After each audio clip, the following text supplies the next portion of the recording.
Ecclésiaste 8, la Bible du Semeur, les limites de la sagesse. Qui est comparable au sage? Qui sait analyser les choses? La sagesse d'un homme illumine son visage et fait disparaître la sévérité de ses traits. Le pouvoir du roi. Voici mon conseil. Obéis aux ordres du roi à cause du serment prêté devant Dieu. Ne te hâte pas de lui donner ton congé. Ne persiste pas dans une mauvaise situation, car le roi fait tout ce qui lui plaît. En effet, sa parole est souveraine. Qui oserait lui dire « Pourquoi fais-tu cela ?»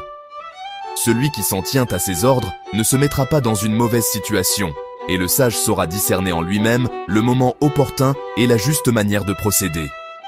Pour toute affaire, en effet, il y a un temps opportun et une juste manière de procéder. Mais il y a un grand malheur pour l'homme, c'est que personne ne sait ce qui arrivera, et personne ne peut dire comment les choses se passeront. Personne n'est maître de son souffle de vie, personne ne peut le retenir, personne n'a de pouvoir sur le jour de sa mort. Il n'y a pas de trêve dans la lutte pour survivre, et ce n'est pas la méchanceté qui sauvera celui qui s'y livre. Tout cela, je l'ai vu et j'ai beaucoup réfléchi à tout ce qui se fait sous le soleil. Il arrive qu'un homme domine sur les autres pour leur faire du mal. Les injustices. Or j'ai vu des méchants être enterrés. Les gens allaient et venaient du sanctuaire, et ils les louaient dans la ville pour ce qu'ils avaient fait. Cela aussi est déplorable, parce qu'une sentence contre une mauvaise action n'est pas vite exécutée, le cœur humain est porté à faire beaucoup de mal. En effet, il arrive que le pécheur fasse 100 fois le mal et voit se prolonger ses jours. Mais je sais aussi que le bonheur est pour ceux qui craignent Dieu, du fait même qu'ils ont cette crainte à son égard.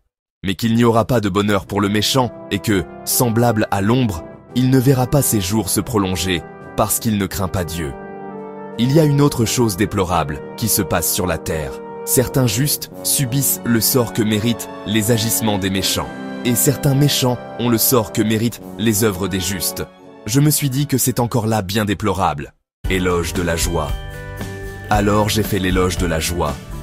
En effet, il n'y a rien de bon pour l'homme sous le soleil, sinon manger, boire et se réjouir.